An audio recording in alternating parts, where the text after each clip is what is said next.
I can't flip the screen whenever I'm in the middle of a video, which kind of sucks. Phone makers, what the fuck are y'all thinking?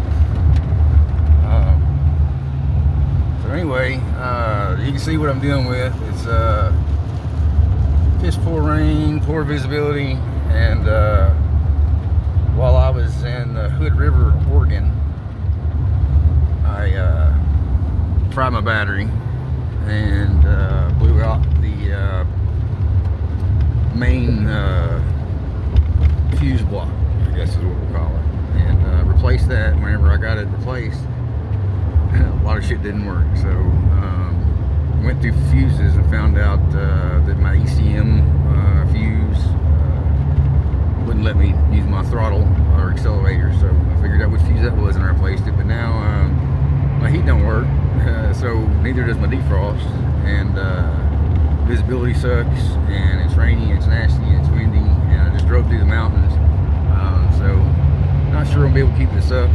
So I'm probably going to look for a spot to pull off here soon, and I'm going to find like a general goods store or a department store and get some hot hands.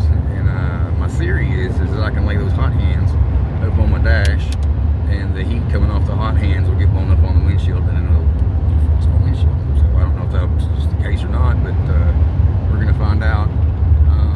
A lot of people think, well, why didn't you just fix your fuses? And I'll tell you, there's a very specific reason why I didn't fix my fuses. It's because I went from a position of being absolutely FUC KED to a position of not being FUC KED stuck in Hood River.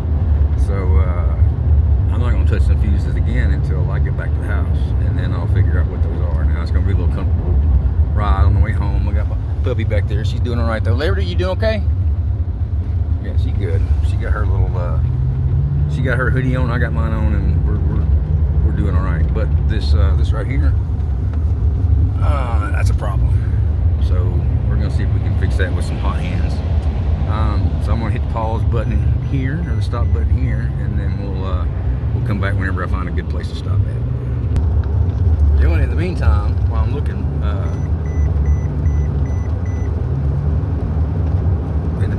while I'm looking for a place to pull off at, I'm gonna talk to y'all about something you probably don't like to talk about. Most people don't. It's a big mixture of politics and religion and spirituality and atheism and deism and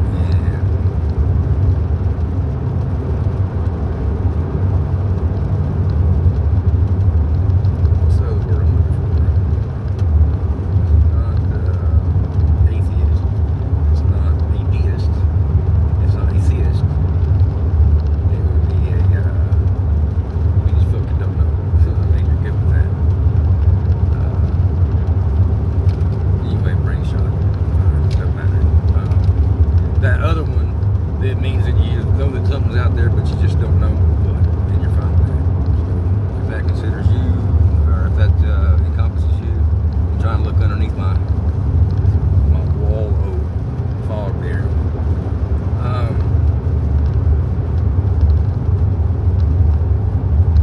I went through an experience. I'm still going through an experience. It apparently never stops.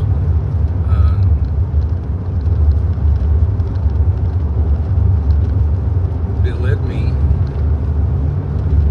on a journey that I've been on for over 3 years now, and started out with a buddy of mine saying some things that I didn't agree with, and so I set out to prove my buddy wrong, which I did pretty easily, but something happened while I was trying to prove him wrong, and I ended up proving myself wrong on a few things that I didn't expect to prove. That I didn't expect that I could find proof to be wrong, honestly. Nobody's ever been able to articulate their understanding of religion or spirituality or any of that business to a standard which I felt that I could do anything with. So whenever I was doing some research to prove my buddy wrong, even even though I don't like to read, I don't like to do research, I don't like to, let me rephrase that. I used to not like to read, I used to not like to do research, I used to not like to think deeply about things. But during that process, I found something that I didn't know I had. And whenever I found it, my insides lit up like a Christmas tree. The only way that I can explain the feeling was whenever I was about 10 years old. I had a little clubhouse out in the back where my stepmom lived. I love you, Lil. We'll keep her garage sale stuff and her flea market stuff, and they let me make a little clubhouse out of that. And the light switch broke off one day, and I decided, well, I'm just going to take this butter knife and stick up in here and flick that light switch on. And exactly what do you think happened? I got shot back, fucking hit the floor. What the fuck just happened? What's that? So, in a different sensation, the equivalent to having a complete electro restart happened within me. And after proving my buddy wrong and having everything I needed to show him he was wrong about whatever it was that I was showing him he was wrong about, I found something in there that lit me up on the inside, like that lit me up physically. That was it lit me up spiritually, the spiritual equivalent to being shocked the fuck out of yourself with a butter knife and a light switch. So don't do that, y'all. Don't do that. It's not good, especially when there's art involved. Don't do that. Don't play with electricity unless you are prepared to get shocked or have enough training that you can probably work your way out of it or around it. Look there, man, it's clearing up. I may not need to pull over at all. So the next thing I know is I've already gone beyond what I needed to go to find what I needed to find, and I just keep reading and reading and reading and reading. And I don't like to read because I've got a healthy dose, clinically diagnosed of adult ADHD. And so to just read has always been a problem for me because I'm just too unfocused to get anything from it. I've always had to read things 2 or 3 times to let it seep in, and then, the 4 or 5 chapters later, it's like what they say like that, and it's always a problem for me. So I've never enjoyed reading. Up until about 3 years ago, I'd say that I probably had read maybe 4 books in my entire life for pleasure. I joined the military, and then I had to learn to research and read technical manuals and Army policies and Department of Defense policies and you name it. There's policies that had to be read, and the higher you get in rank, the more you have to read. You be able to read, interpret, reference, and understand those policies and regulations. So I'm completely proficient in that. Probably, I'm going to say that I could find, in the words of my buddy Brent, I could find things that most people weren't able to find or didn't bother spending the time to find. So I was proficient in research, in looking up things. It's just not something that I really enjoy doing because of the reading part. But as I'm reading and I'm learning these new facts that were just blowing my mind, because now I've already 2 hours past where I should have just stopped at, but I'm so engaged and I'm so lit up on the inside that I'm just absorbing this information, and it's at the levels that I've never been able to refer. It's a level that I've never been able to. That's a word I'm looking for. Retain.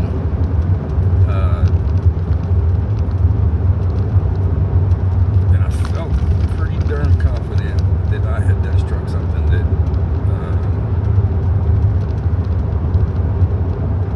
came from within the inside. That wasn't shaped, formed, forged from the outside in any way. all got parts of us that are in there that you never know you have until you get in there and start looking around. And once I got in there and started looking around, because the information you got, you're bringing it in, and you can do one of two things with the information. You can memorize it and remember for the rest of your life, and you can call it knowledge, which I believe can be picked up and wielded by anybody. Doesn't matter if you have any understanding of what the knowledge is or not. Just having the knowledge, if you got enough of it, then you can do a lot of good, or you can do a lot of damage. When you take that knowledge, though, and you bring it inside of you into what I now recall as your living water, your living water, the water is the place that exists between the material world that we all share and live in with a shared reality and what is beyond that. That would be the waters of the deep. So the more that I'm reading that I don't need to read, the more that I'm learning and pulling knowledge into myself that I don't need to have. Now, typically by nature, I don't just leave that shit in there. I try and understand it and figure out what does it mean. And the more I read, the more I understood. The more I understood, the more I read. The more I read, the more I understood. And then we're going to, so now I'm looking like 6 hours past where I needed to stop at. And I'm still just as engaged, more so engaged than I was whenever I started. Totally, that's not me. That's not me at all. That's not what I do. Is I go in and I find what I need to find. I make sure it's correct, and then I share that with whoever I need to share it with. So, at some point I had to stop. Hours and hours, long time went by. I struck divinity that day because I was gaining strength that I didn't used to have, or skills that I didn't used to have, or fortitude that I used to have. Whatever it was that I found in there that didn't used to be there to cause me to want to learn and to read and engaged in the process of learning shit that I don't even know. That didn't used to be there. But I found that. And as I explored that, I realized that there was something on the other end of there that I was never aware of before.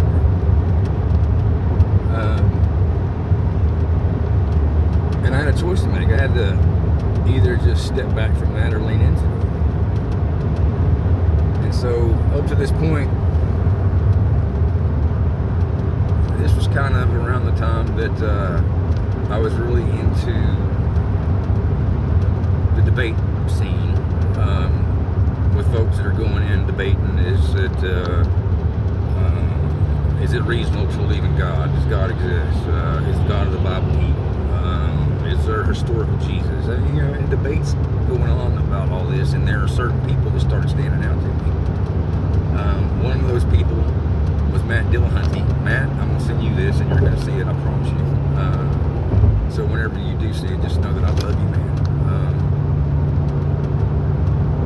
You became kind of like a hero to me because you were educated not on the Bible, but you were educated in all different kinds of areas, and I realized how not necessarily the knowledge that you have, Matt, it's your understanding of that knowledge and how you can apply your understanding to the argument of somebody who's armed only with knowledge. So you have a deep understanding of logic and reason and how to apply logic and reason to any situation and be able to see through holes in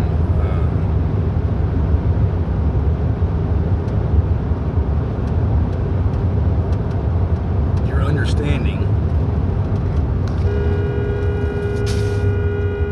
Oh, God dang. Anyway, your understanding of reason and knowledge is something that I realized I didn't have and was the source of a lot of my pain, because I would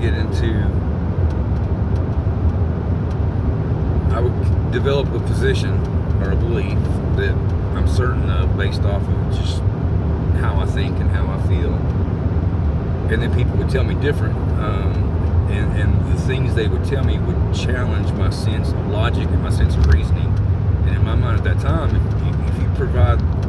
if the only thing that you can articulate about your belief system is something that is determined by my internal ability to reason and logic, then you may be onto something, but you don't understand it enough to give it to me in a manner that I can do anything with. So it's like, okay, well, I'm not really going to subscribe to this because I'm not convinced that you understand what you're saying enough to convey it to me. So you have failed to do that. And so whenever people who are of a Christian faith would witness their faith to me, there were so many things in there that were red flag after red flag after red flag that defy my ability to reason and logic. As fundamental and ground level as that may be,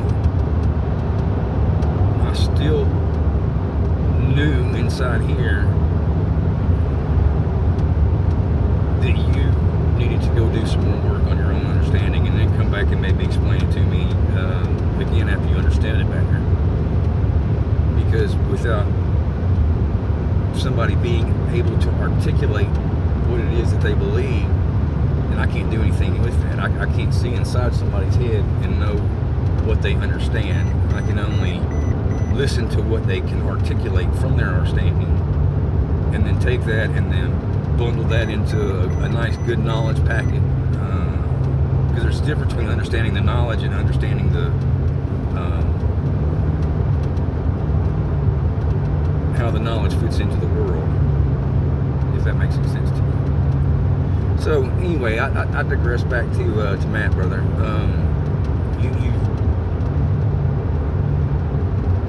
I learned the different arguments for causality and complexity, and there's a whole bunch of them, and I'll listen to you argue every single one of them. And in my opinion only, I've never heard you been beat in a debate, meaning that somebody has ever said something to me that said, okay, well, Matt just demonstrated that his logic or his reasoning skills were not functional in this situation. I've never seen that, and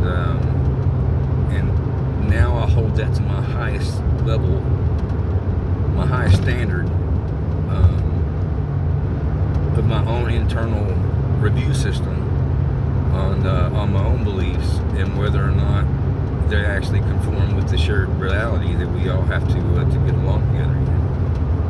So there's popped up a word, and it's the most important word that I had never heard up to that point, and it's probably the most important word of my life.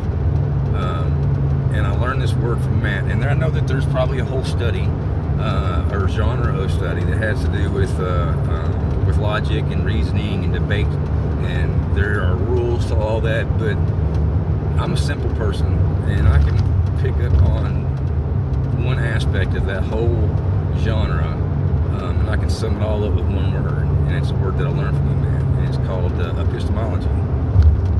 And I realized that no matter how strongly that I felt about something, no matter how convinced that I was based off of my logic and reasoning ability, that I could tell that somebody was wrong, but I didn't know why, because I had never established my own epistemology for what it is that I believe. And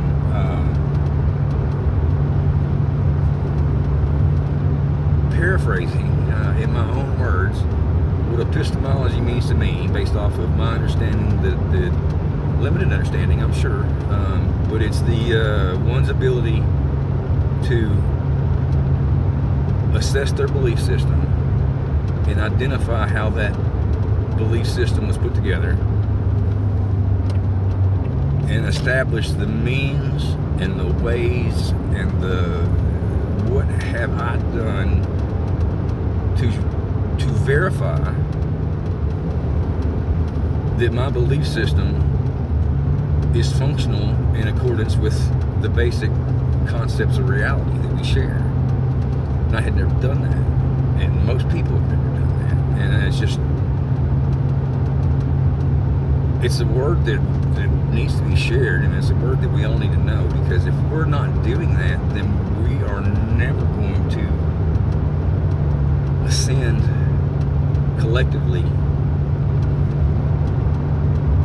beyond where we're at right now. And where we're at right now is not great, people. I live in Arkansas. It don't matter where you live in the United States, it's not great right now. I don't care what side you're on, it's not great. We're in a bad spot. But this is where we start fixing that. And it's every man's responsibility for himself. I went through 47 years of my life. Up at that time, it may have been 46 of my years of my life. Minus the first 10. So we'll call that 36 years of my life. 36 years of being at the age of accountability is what I'll call it. That's what it was always called whenever I was growing up in the Christian faith. You call it the age of accountability, and that's different for every man. But that's to the point where you have decided for yourself that you're old enough and intellectually capable enough to make your own decisions about good, bad, right, and wrong. So I got to that point about 10 years old, and there's a lot more that goes into that particular time of my life, but we'll skip that for now.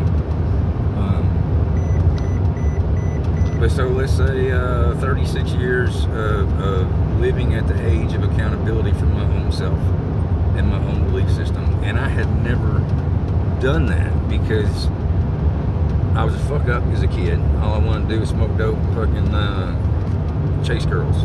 Honestly, what else can I say about myself? Uneducated kid, poor as fuck, from a tiny town in Arkansas, decent looking. I might have had.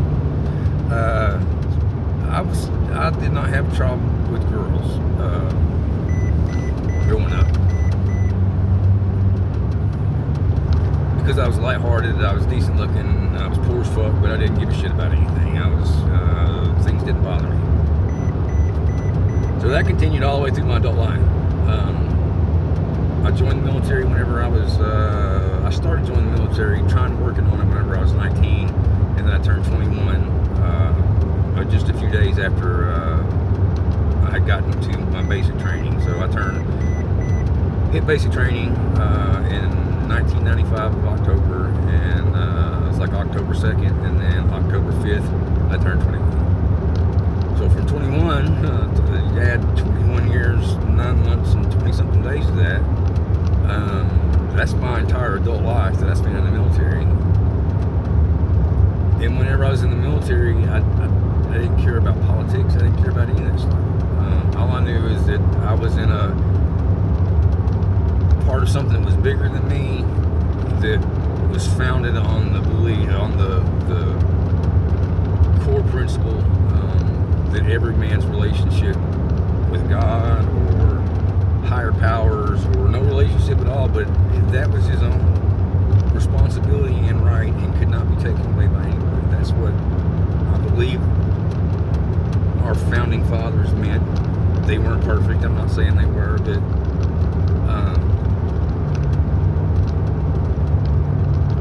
but they done good despite their imperfections.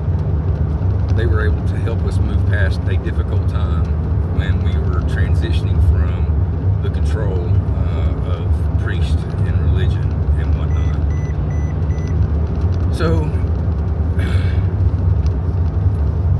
all that to say is that I had retired around 45, 46, and let's see, what was it, 2017? I retired in August 2017. This is December 2025. You do the math. Alright, so look at this, y'all. Bam. That is much gooder. Much gooder. I'm not going to have to stop after all. But I do think that idea would work. With the hot hands on the dashboard blowing the hot heat up onto the windshield. we'll try it someday, maybe not today. So I'm just going to keep talking and driving. I'm out of gas, so let's see if we can find some gas somewhere soon. If not, I got some in the back of the truck, it'll be fine. But I'm going to roll now, so I'm going to roll with it as long as I can. So throughout my life, I had never had to address really the problem with religion. I knew there's problems there. I knew that I didn't fit in. Whenever I was 10 years old, I walked down the aisle, and in that moment I knew that there was something wrong with me, or there was something wrong with everybody else, because there was clearly a disconnect between what was going on in the church whenever I walked down the aisle and what I felt inside of myself watching everybody react to me walking down the aisle. There was a serious disconnect between that, and I had felt not part of the group my whole life, partly because I was poor, below the poverty level, I'm sure. And so I managed to get through my whole life avoiding conversations about religion, avoiding conversations about politics, avoiding conversations about any of those difficult subjects, because what happens is, or what happened was, every time I would get into one of those conversations, people would come across with arguments from the Bible or from whatever, and I would be like, that doesn't make any fucking sense at all, and I'm not going to live my life by your nonsense, which is just poor misunderstanding is what they had, because there's stuff there, it's just never been articulated right, or articulated right for me in a way that I could pick it up and take that knowledge and pull it inside my own internal forwards, which I didn't know I had at the time. But the first scar that I got on my heart from a Christian was in the second grade, and then they just kept coming. They just kept coming. There's nobody who will remind you that you're not part of the group, like a Christian will, whenever you're not part of the group. Matter of fact, I think that's what the Bible largely in part in the Old Testament revolves around, is you're either part of the group or you're fucking nobody. I'll get into the Bible later on, and we're going to do some Bible study, and we're going to I'm going to take you guys, if y'all will stay with me, down some of the pathways that led me into the epistemology that I've now developed. So it's been about 3 years, absolute atheist, total bent on logic and reasoning, and nobody had ever told me anything that even closely satisfied my reasoning and my logic. I mean, not even close. I was an atheist, and when I retired, I was at the point where I was an atheist who just spent 20-something years of my life sacrificed as the 1% of the entire U.S. population that will join the military in their life, and even less than that will retire from it. So I gave up parts of myself, parts of my family, my friends. You don't understand how much of a sacrifice that is until it's all said and done, and you get home, and then you especially when you come from a small town, you go back to that small town, and you realize that your friends have spent 20 years, 20-something years with each other and each other's families, and they have they've either separated or have become closer than you think that you'll ever be able to get to them, because the amount of time has passed that you've been gone. And you can try to recuperate that time back the best that you can, but in some cases, people remember you for who you are or who you were when you were in high school.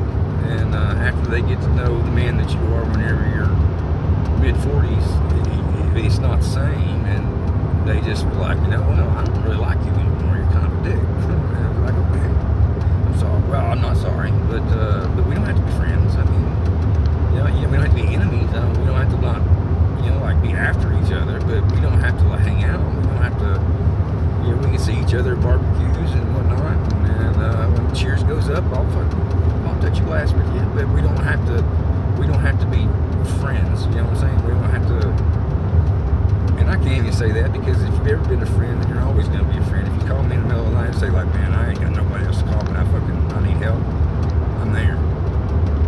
I don't care whether you like me or not. If I've ever considered you somebody that I love, then I still love you today.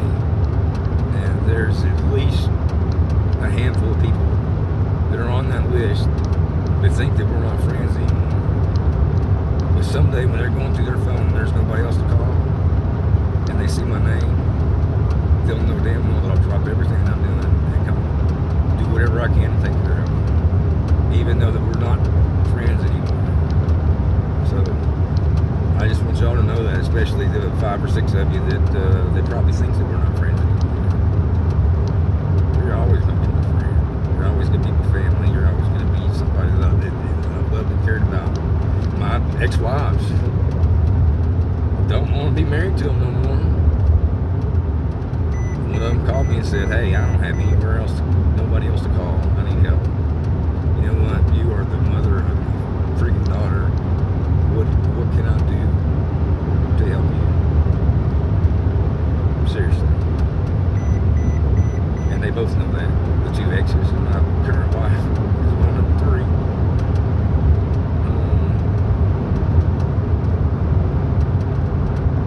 So I gotta find some fucking gas, or I'm gonna run out. I've never run out of gas in this truck, but I'm pushing it pretty close now. Man, the weather got so much better. So anyway, epistemology, that's what we're talking about today. Epistemology, what is that word and why is it important? It's important because if you haven't ever established the ways and means and processes for which you take the knowledge or understanding that has served as the foundation of your belief system, if you ever put that shit through the ringer and tried to determine how you came to those beliefs and ask yourself, is this a belief that I've worked for, that I have forged out of my internal self? Did I forge this understanding, or is this understanding imprinted on me by somebody else? Meaning that I've heard something my whole life, and so I just assume that it's true because I don't want to take the time it's not worth it, for whatever reason, to go look into it. You can't do that with politics anymore, and you can't do that with spirituality. You have to forge your own understanding, because this is one thing that I know for sure, absolute for sure, and I'm not even.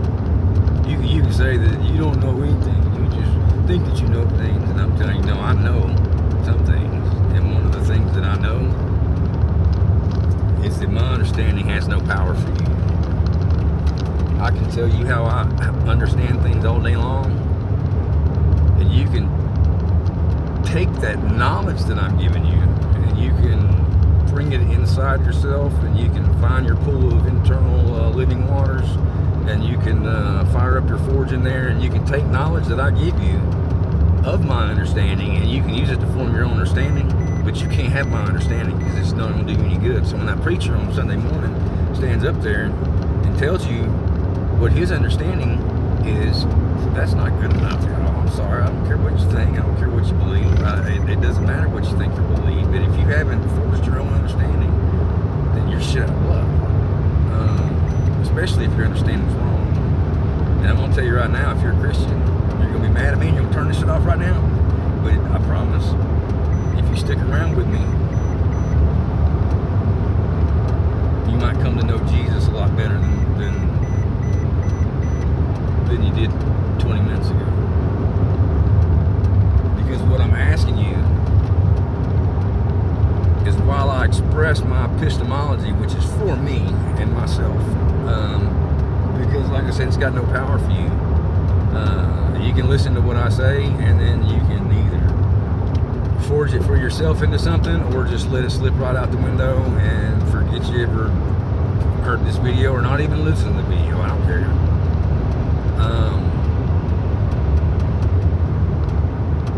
Because to understand my epistemology, I have to be able to articulate it. And I have to know that I can articulate it if somebody ever is interested. Like my children. Someday, they may want to know what did my dad or stepdad or whoever they call me, what did he really think? Because he had some weird ideas about shit. So what the fuck was this guy thinking? The purpose of me articulating my epistemology is so that I understand it better myself, and so that someday my wife or my family or my kids, stepkids, grandkids, whoever might be able to take this, and it might help them get through something that they may not, but at least they would have a good understanding of who I am and what I stood for and what I believed in.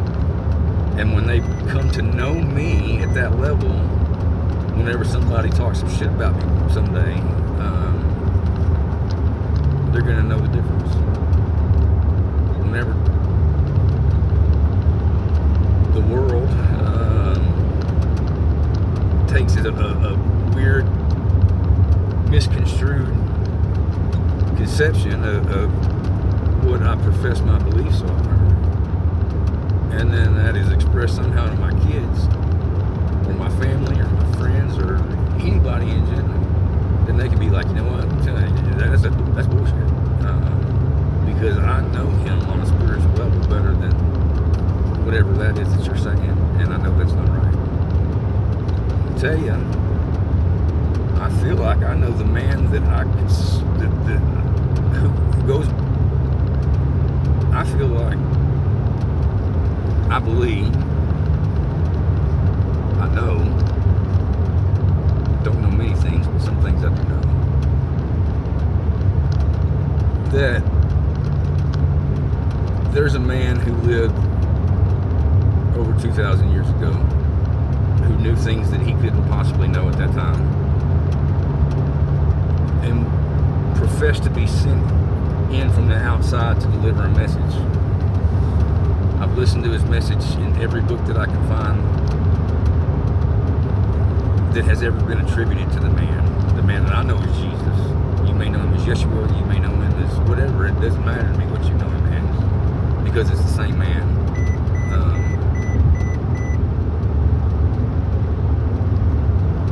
That man, when he departed this realm,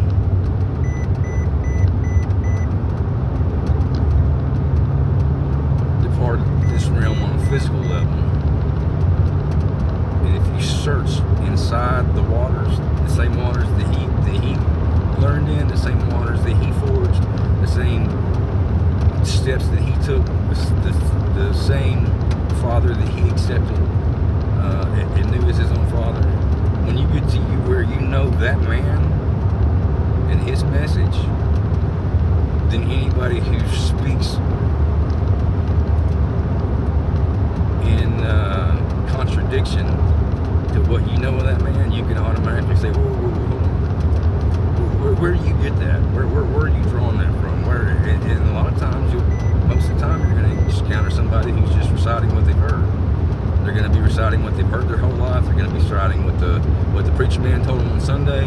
They're going to be reciting verses that have been pulled from a book.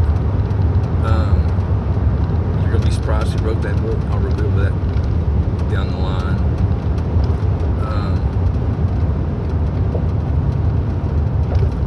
And you realize that you know somebody based off of the words that they left behind.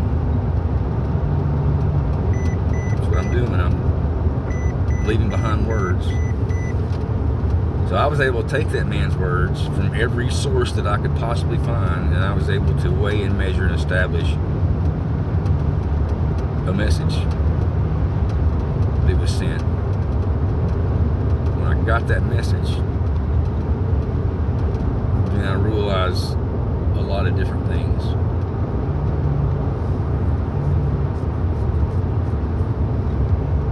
so I went from a 37-year atheist who might just punch you in the mouth if you trample on my rights in the name of your own rights for religious freedom. When I say punch you in the mouth, I mean metaphorically, poke you in the eye, disrespect your beliefs to the same level that you disrespect mine. And I'm telling y'all, that's not the way to go. All it does is hurt you and it hurts other people, and you're just causing yourself trauma that you have to heal from. So in establishing the epistemology that I'm going to share is healing for me. And if you hear something in here that helps you find a different perspective, then you might find a way to help heal yourself too. Or maybe just disregard it and drive on. I mean, if you're a Christian fundamentalist, I don't think that you have the ability to listen to anything that I say, honestly. And there's a reason for that, which I'll get into. But you do have the power to change the way your awareness works. You have the ability to, I call them awareness flags, trip awareness flags in your own mind, which will give you different perspectives. Once you get a different perspective, then you're able to see more clearly the larger picture, especially if you're trying to go up and ascend. Well, over here, wait for the gas station. So, part one, epistemology. If you haven't sit down and thought about the things that you believe and established ways, means, measures, process for how you came to develop that understanding, and you realize that I never developed my own understanding, I just went with the understanding that I was given, you're wrong, whatever that understanding is. Because if you didn't develop that understanding yourself, it's got no power for you. And I promise you right now, there's going to come a day when the lights are going to go out. And you're going to be faced. Energy, God, demons, devils, whatever you think is on the other side of your mind, you're going to come with two paths. You're going to come with the path to ascend in the manner that the man that I know as Jesus explained over 2,000 years ago, which is consistent with modern science, by the way. We're going to get into that. Or you can just take a step off into the darkness.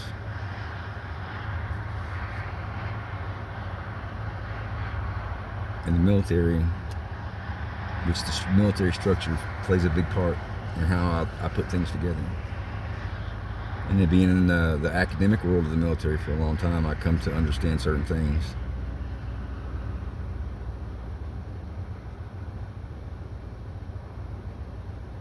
And we'll just leave it at that.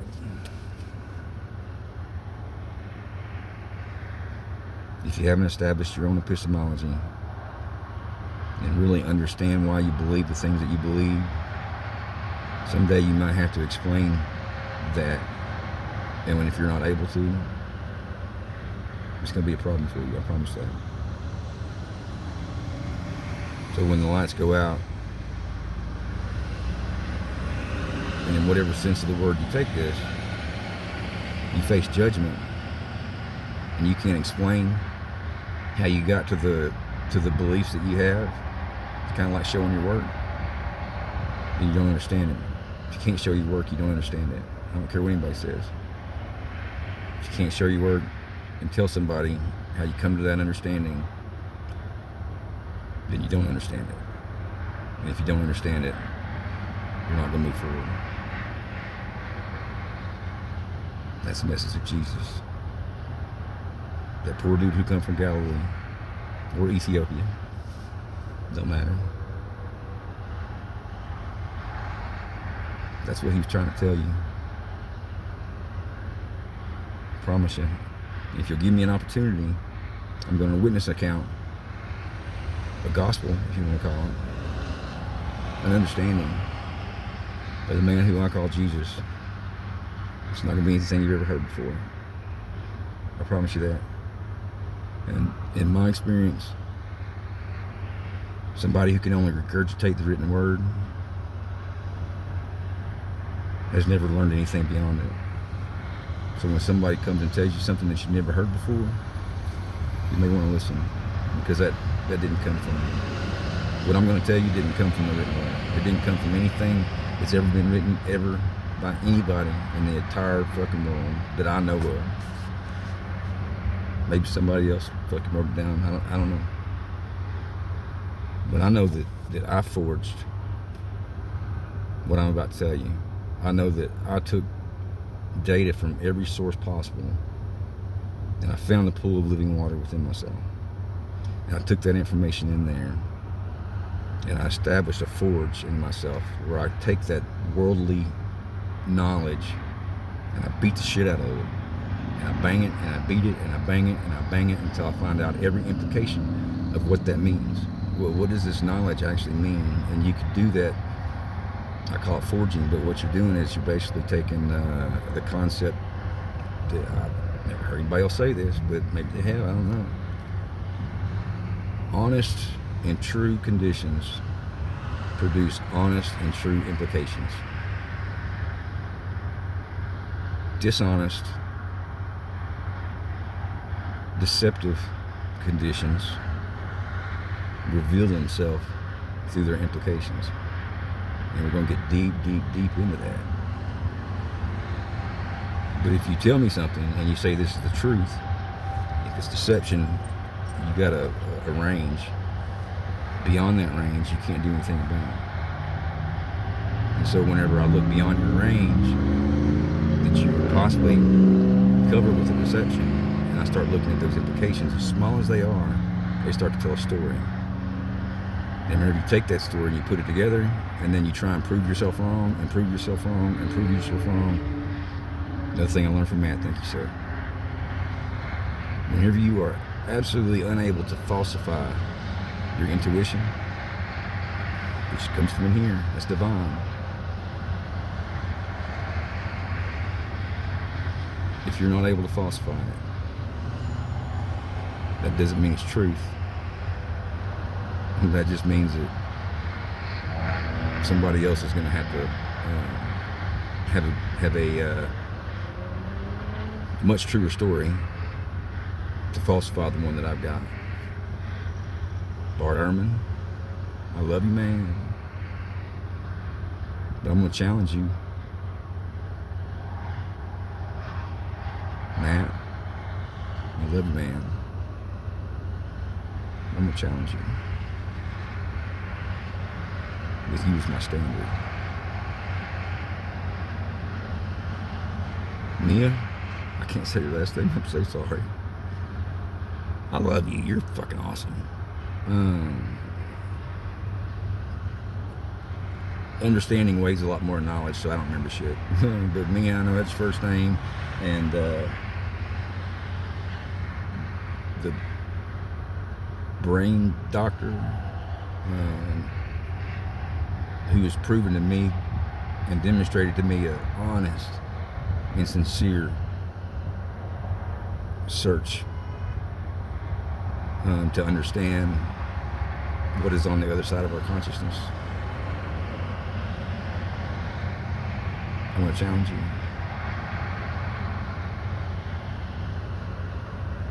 Neil Tyson DeGrasse. I hope I said that right.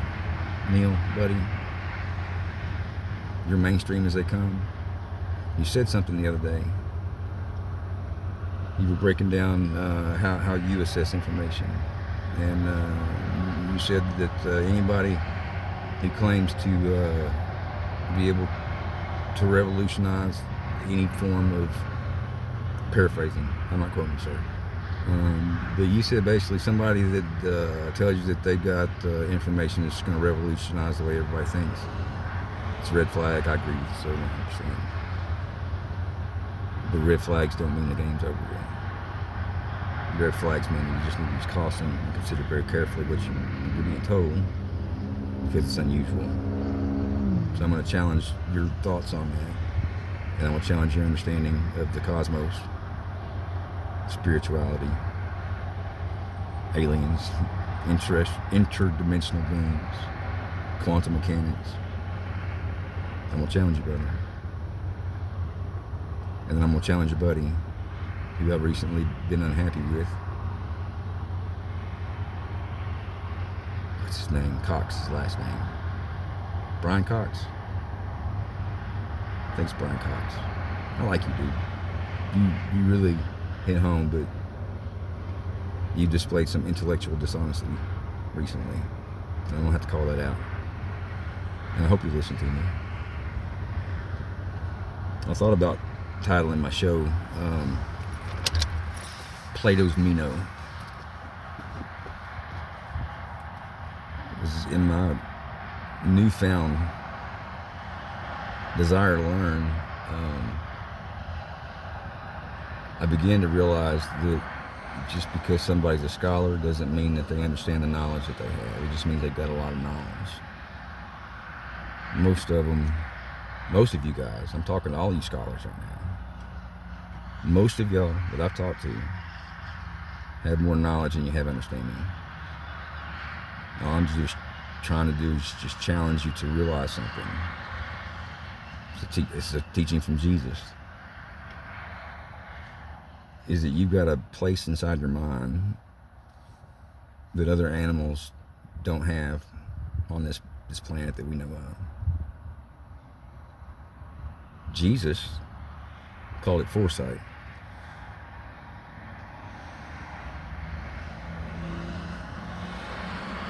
It's foresight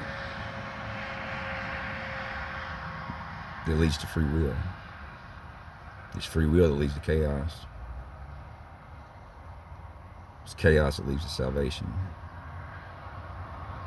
Salvation that renders a return to the singularity.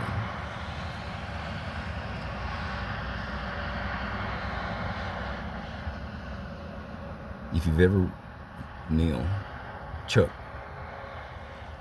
you're in there too, buddy. I'm so proud of you, dude. Just watching your face light up whenever, I can't remember the conversation y'all had, but you just came out. It's a superposition. Like, get this man a degree. Oh man, I love that, dude, because you embody what I'm trying to talk about right now. You don't have to be a scholar to be aware of the concepts of every realm of scholarship out there. You don't have to be a psychiatrist to go in and answer questions that involve psychiatry or psychology or cosmology or particle physics, entanglement, superposition, supersymmetry, asymmetry. You don't have to be a particle physicist or a theoretical physicist to understand that stuff. You really don't. Especially when you realize that 2,000 years ago, there was a man that walked the earth who explained it in a completely different way. Once you realize that what he was explaining to you 2,000 years ago is the same thing, Brian Cox, that you explained to me last week, there's something to that. Whenever our understanding at the extreme reaches of our ability to understand overlays with a story that a man told 2,000 years ago, there's something to that.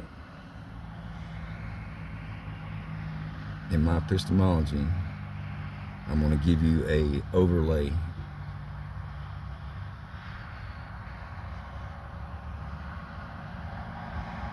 from the teachings of the man that I know as Jesus, right over the top of modern science's understanding of quantum particle physics. And if I can get you to realize,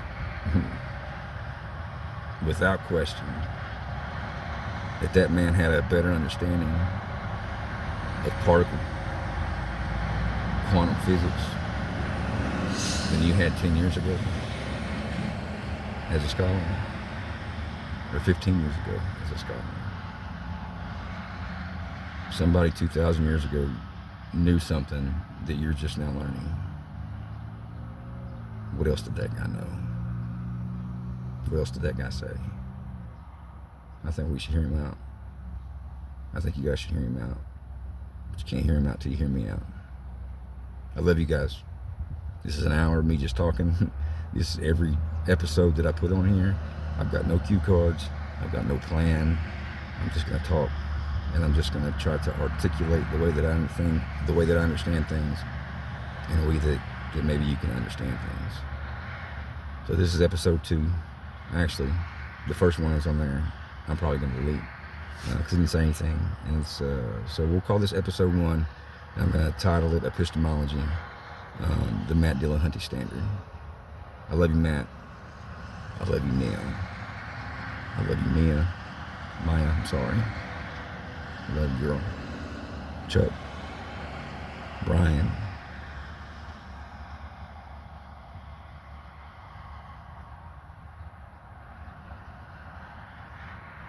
Pastors, preachers, Christians, non-Christians, atheists, Buddhists.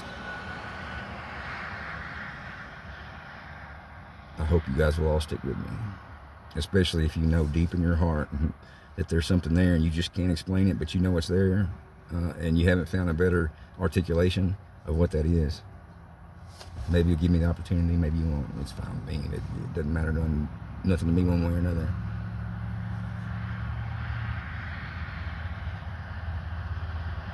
But to my kids, or grandkids, or friends, or family, or just some curious guy who stumbles across this on the internet and knows there's something else on the other side of a black hole, and they know there's something else on the other side of your mind, and those two places are connected together. If you feel that and you know that, but you just don't know how to explain it, listen to what I gotta say. Don't believe me. Don't try to take my words and use that as your understanding, because it's not going to have power for you. But if you listen to me and you take my knowledge and you bring it in here and you process it, look for deception. Look for places where I'm wrong, that you know I'm wrong. Try to prove me wrong. Try to falsify what I'm saying. And you can't falsify it. I'm not saying it's truth. Truth doesn't exist in this realm. Truth only exists. Truth in this realm is a product of what you get once you've removed all the deception off the table. It's not truth. It's just not deception. I purged all the deception out of my heart the day that I broke my wife's heart. And somehow that woman found a way to show me that the ugliest parts of myself, I mean the ugliest, were still worthy of love. So those deep, dark, ugly spots that you got, they're worthy of love, and that love has to come from you. You can't become one with God, or Jesus, or your wife, or anybody else until you become one with yourself. Once you become one with yourself, if you're married, become one with your wife. Once you become one with your wife, then start looking for God. Once you become one with yourself, once you become one with your spouse, God will reveal himself to you in crazy ways. Love you guys. Hope to see y'all next time.